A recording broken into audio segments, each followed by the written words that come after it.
Forces Radio invite you to sit back and enjoy another strange story by The Whistler.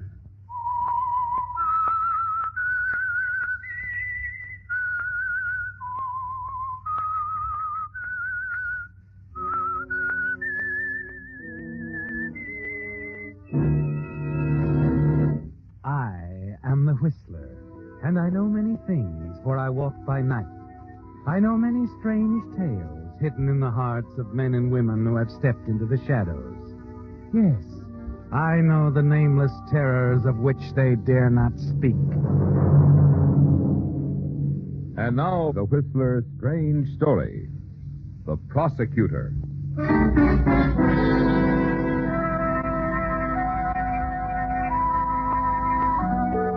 The courtroom was tense now. Assistant District Attorney Philip Graham was beginning to summarize for the prosecution. In the case of the People versus Thomas Anderson, the thrill of success was in his speech as he moved in for the kill. Ladies and gentlemen of the jury, in addition to the fact that circumstance links the defendant irrevocably to the killing, he still persists in his refusal to testify. Still offers no explanation as to his whereabouts on the night in question, solely on the basis of possible self-incrimination. And you were right, weren't you, Philip? Less than 10 minutes after the jury retired, they walked back in with the verdict you knew was coming. And Tom Anderson was on his way to the cell in Condemned Row. But that wasn't all, Philip. No, far from it. Most important was what your colleagues were saying as they clustered around you. Well, this will put you at the top of the heap, Phil. You'll have that mahogany desk, old man, in the Hall of Justice. And there'll be a brass nameplate. Philip B. Graham, District Attorney. You bet you. With this conviction, you can't miss.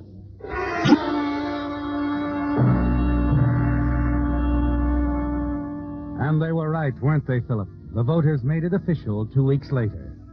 And only you know what kind of a job you really did. Yes.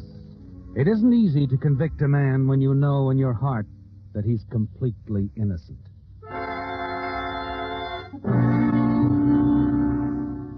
But you're not thinking about that at the victory celebration. There's too much else going on. Congratulations, back-slapping, important people. And above all, a beautiful brown-haired girl with clear blue eyes and a quick, easy smile. I didn't quite get that name. Corinne Scott. Oh, Mr. Graham, how wonderful to actually meet you. Oh, not at all. The pleasure's mine. I know you've heard it many times, Mr. Graham, but, well, I thought you were magnificent at the Anderson trial. No, I was only doing my job. A public prosecutor. It's almost like playing fate. Oh, now, wait a minute. I mean, the idea of holding the fate of a fellow human being in the palm of your hand. It's a little frightening, and such a responsibility. Yes, it is a responsibility.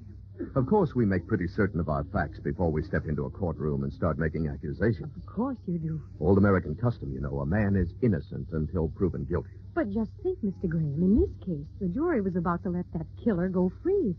Why, if it hadn't been for you... Yes, I had a feeling about Tommy Anderson from the very beginning. It must have been a very hard fight. It wasn't easy.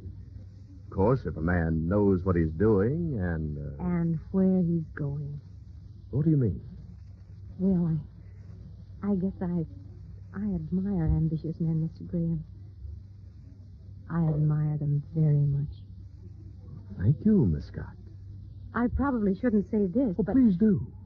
Well, I think this is a silly way to celebrate anything so important as becoming district attorney. A stuffy reception and a lot of politicians. Now, if I were running things... Yes. I'd get rid of the politicians. I'd reserve a table for two at a little restaurant I know where the steaks are heavenly and there's vintage wine, crepe Suzette. And champagne? Veuve Clicquot 1940, no less. How does it sound? You're a pretty good salesman. Well, that's all. That's what I do. And when would you do it? Oh, tomorrow night, perhaps. Say about 9. You know I'm a married man, of course. What's that got to do with the victory celebration? Well, if that's the way you look at it. 9 o'clock tomorrow night.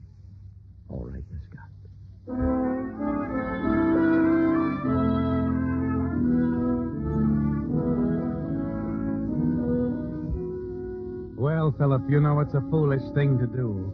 But there's something in the way she looks up at you and smiles that makes it all sound very reasonable. And you forget about everything else. Your wife, your son David in medical school, his good friend, Professor Bentley, who thinks you're the greatest man who ever lived.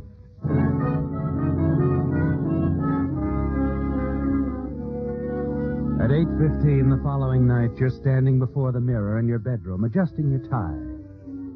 Corinne is lovely, isn't she? And as you put on your dinner jacket, you're thinking of the soft lights and the music.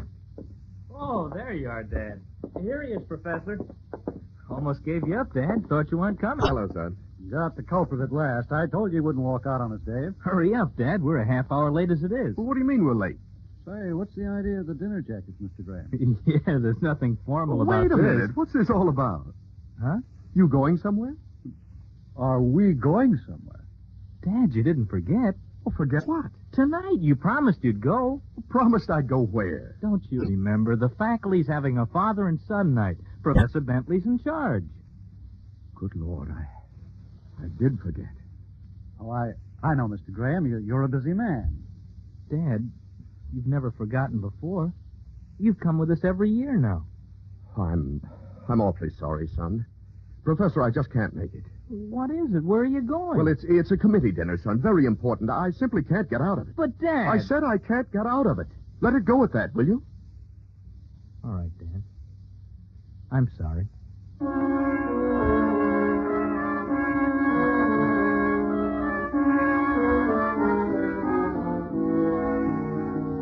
And that was the beginning, Philip. You didn't know it then, but you made a choice that night. A choice between your family, your home, and Corinne.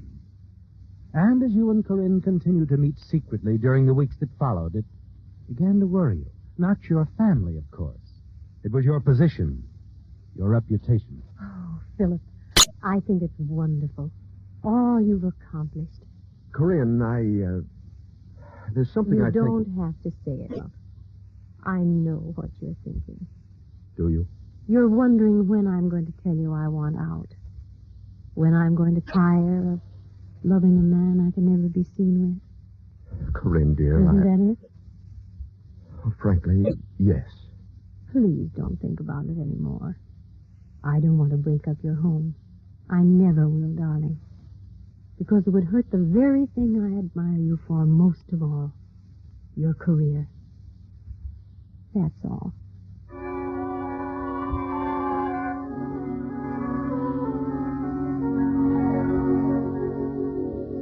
Well, Philip, you can have it all now. Your family, your career, and Corinne. She's right, isn't she? The one all-important thing in your life is that nameplate on your desk. Philip V. Graham, District Attorney. And you know now that you'll never have to choose between that and Corinne. And then one night, a few weeks later, you return unexpectedly from a business trip and decide to drop in to see her before going home. As you walk up the steps out of the porch, you hear voices.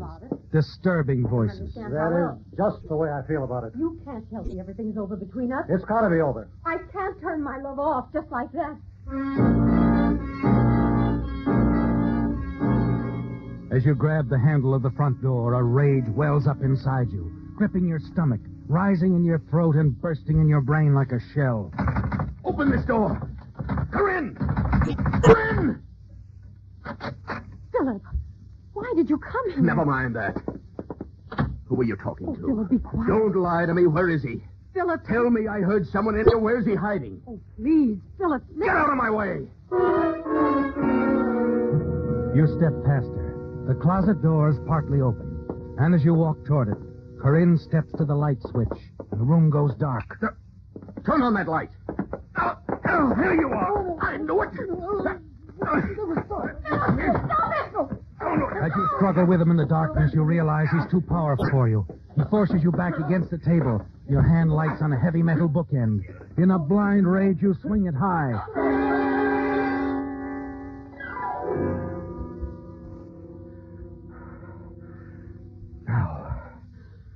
Now you'd better turn on the lights, Corinne. Philip. Hurry up. All right. Good Lord. Oh, Philip, why did you do it?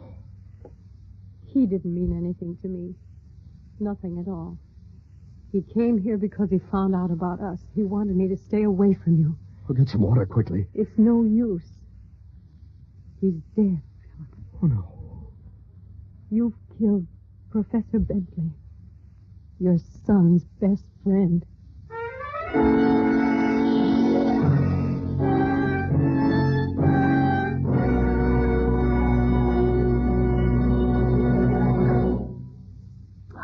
This is Alfred Hotkick. Does the name Jean Nicot mean anything to you? Perhaps it should, and I shall tell you why. 400 years ago, Jean Nicot was a respected scholar and diplomat. He wrote many learned articles and compiled a dictionary of the French language. Quite appropriately, his own name came to be part of most later dictionaries. For you see, while Monsieur Nicot was serving as ambassador to Lisbon, he became fascinated by a strange plant that had been brought over from the new land of America. When he returned to his own country in 1560, he took some specimens of the plant with him, and in this manner he introduced tobacco to France. Nicot's countrymen began to associate his name with the smoke-producing leaves. But the older Indian word, which sounded like tobacco, became more common. Nicot, however, was not completely left out. His name lives on in nicotine, the poisonous drug in the plant he introduced to France. So there you have the moral of my story. Beware of those who would name something after you. Should it be the wrong thing, you may find your good name poisoned.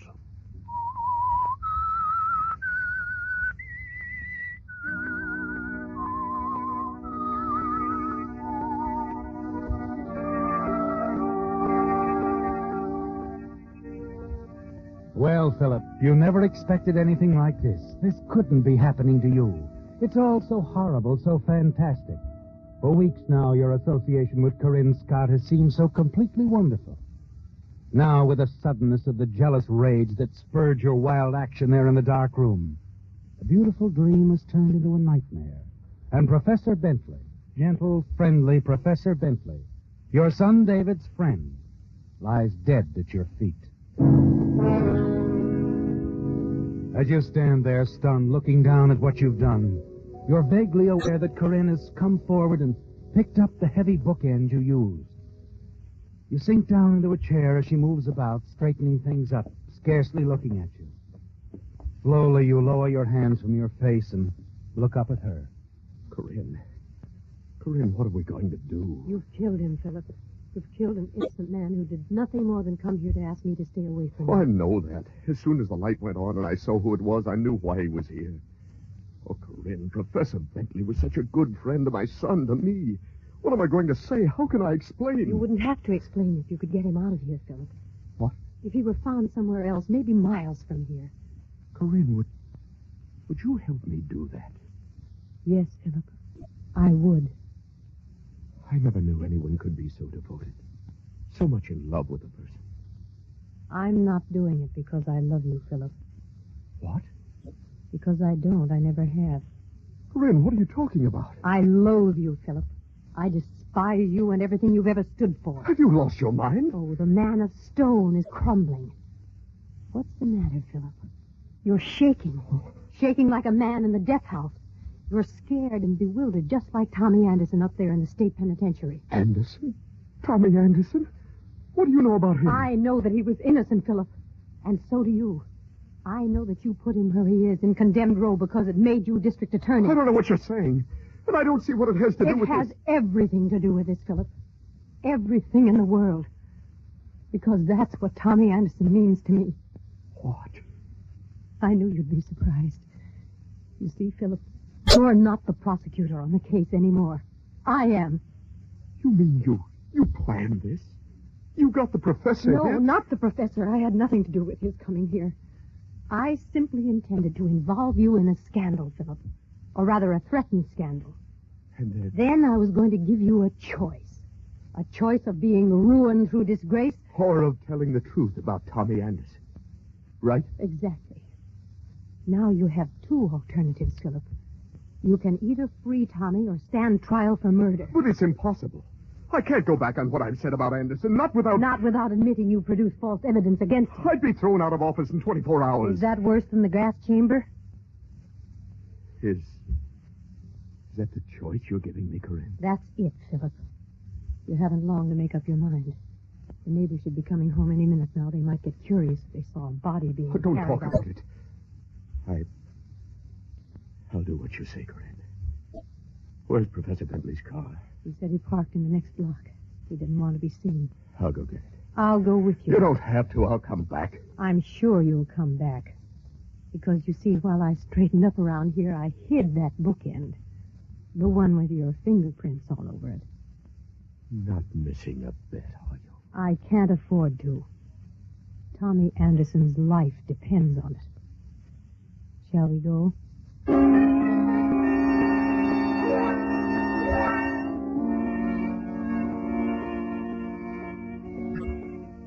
You find the professor's car a block away. Run it into the drive alongside the duplex.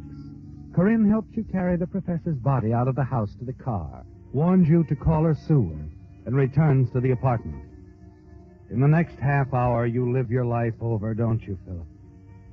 Driving grimly through the night, not knowing exactly where you're going, trying to stay on the darkest streets until you reach the edge of town. The university looms up ahead, a big, slumbering shadow. And you decide there's no better spot than Professor Bentley's own campus. You run the car in beneath the clump of trees, turn off the motor, wipe away your fingerprints, and climb out.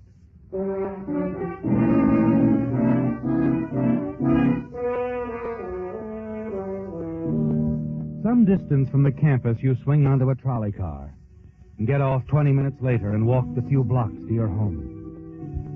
Not much hope for sleep, is there, Philip? Nothing to do but wait for the axe to fall. The minute the morning papers hit the streets. Extra paper, extra university professor slain,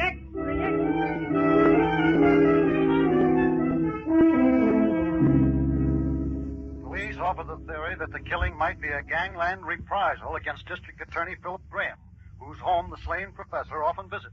Recent efforts by the Graham regime to rid the city of gangster domination are known to have caused threatening talk in many quarters, a City Hall spokesman said today. While Graham himself could not be reached concerning his...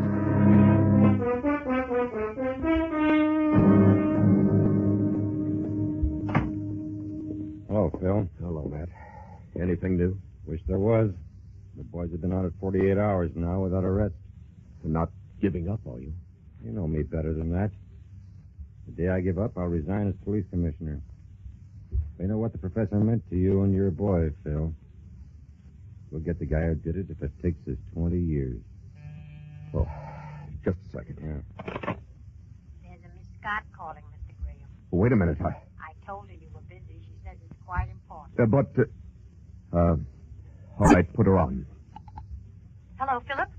You called at a bad time. I'm busy with the police commissioner. Go ahead, Phil. Don't mind I'll me. be brief, Philip.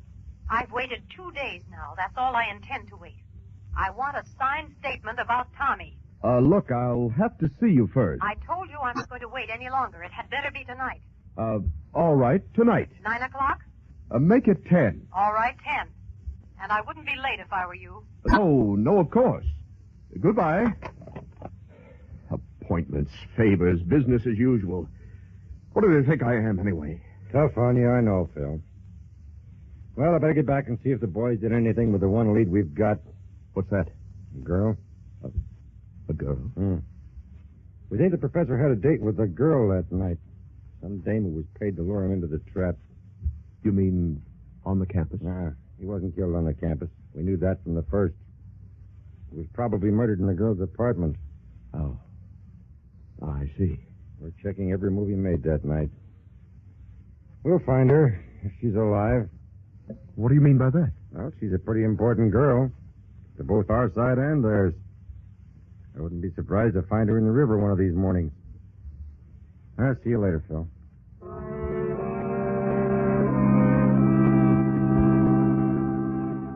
And you're thinking about the girl as he talks to you, aren't you, Philip? Of what she told you that terrible night in her living room. That you have two alternatives, Philip. You can either free Tommy or stand trial for murder. But there's another choice now, isn't there? Yes, it's been done before. The usual disappearance of the key witness with all the gangster trimmings. They'll never question it for a moment. At 5 minutes of 10, as you walk onto the porch of Corinne's house for the first time since the murder, you've made a terrific decision. You're going to kill her. Well, you're right on time, Philip. I'm always in time. Well, it won't take long. I didn't quite understand what you meant this afternoon about discussing it. There's nothing to discuss. I wanted a signed affidavit that you sent Tommy Anderson up on manufactured evidence. I'll be only too happy to walk out of your life. It's very simple. It's not that simple, Corinne. I want that bookend, for one thing. Naturally.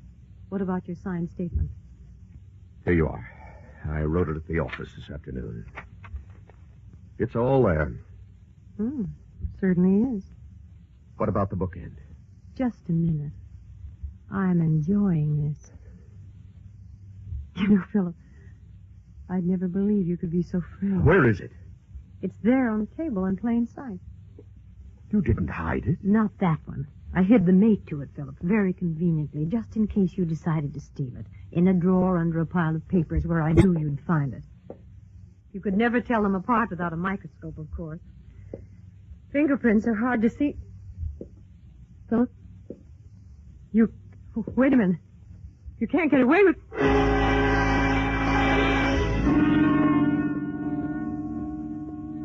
Sorry, Corinne. It's too bad you didn't realize there was a third choice.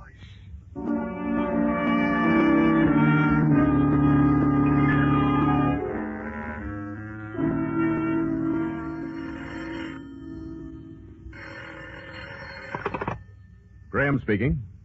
Phil, there's a big break in the Bentley case. Go on. The girl I told you about. She's more than a theory now. She's a corpse. Found her dead in her apartment this morning. Any idea who did it? We know who did it, Phil. That's pretty quick work. You want me to send a car for you? For me? I'm afraid so.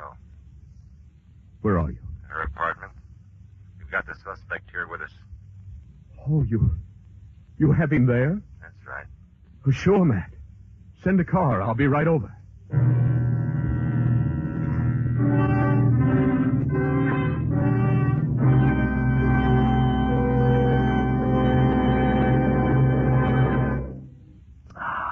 This is Alfred Hotchkiss speaking. Once upon a time, there was an Apache named Oyafle. Freely translated, this means one who yawns.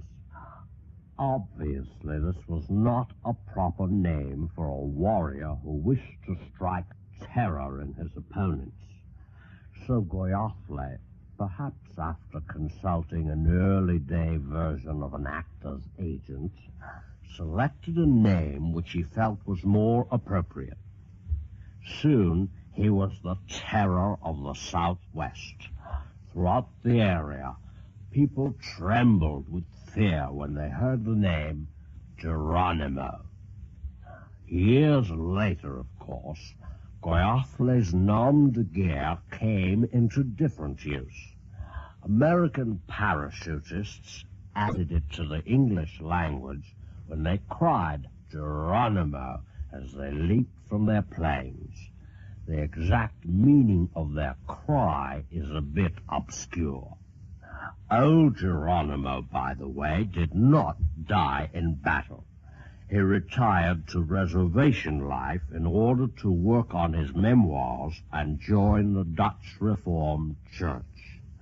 May I add, there is absolutely no truth to the stories that Geronimo entitled his autobiography. They laughed when I raided a village, and then I changed my name. The idea is absurd.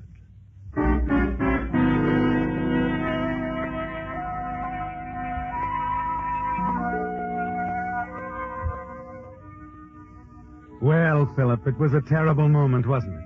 Listening to Police Commissioner Matthews telling you over the telephone they knew who killed Corinne Scott, while your mind reached out frantically for some detail you might have overlooked. The bookend, the bottom of the river where it belonged, the affidavit, carefully burned after you left the apartment, fingerprints, tire tracks, witnesses. You'd been too careful for that. Then the wonderful words almost made your heart stop, that they had the suspect there with them. Someone else, Philip, had made a mistake, a staggering, wonderful mistake. The homicide squad is all over the apartment when you arrive. Well, glad you got here so soon, Phil. I dropped everything, of course. Where's the suspect? In the bedroom. You know, Phil, I wish there was some mistake about this. Huh? For the first time in my life, I wish I had nothing to do with cracking a case. What are you talking about? Bring him in here, boys. Matthews, what do you mean by that? I was hoping we'd be wrong. There's just no other answer. When a guy comes walking right out of the victim's house and can't tell why... David. Hello, Dad. He won't say a word. I was waiting for my father. She called me up early last night, Dad. She said she could tell me something about what happened to Professor Bentley. I came on over and she told me everything. I see. It sounded crazy. I told her it was a pack of lies. After I went home last night, I couldn't sleep. That's why I came back here this morning and... What did she tell you, David? I've said all I'm going to say. You know what that means, of course. I think so. Dad.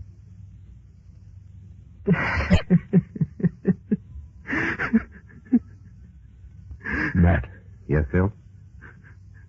You'd better get a stenographer. I've got a story to tell you. A story that begins with Tommy Anderson and ends right here.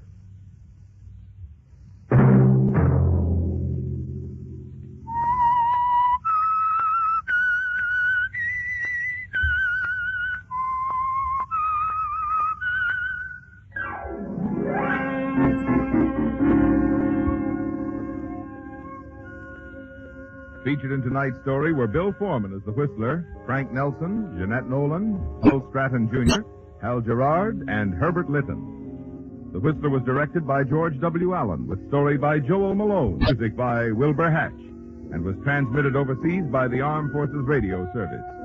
The Whistler was entirely fictional, and all characters portrayed on the Whistler are fictional. Any similarity of names or resemblance to persons living or dead is purely coincidental.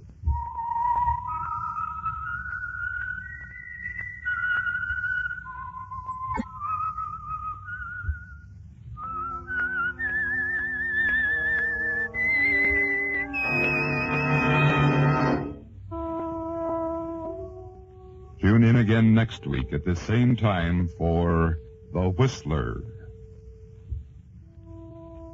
The Whistler has come to you through the worldwide facilities of the United States Armed Forces Radio and Television Service.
You've been listening to the OTR Gold Network.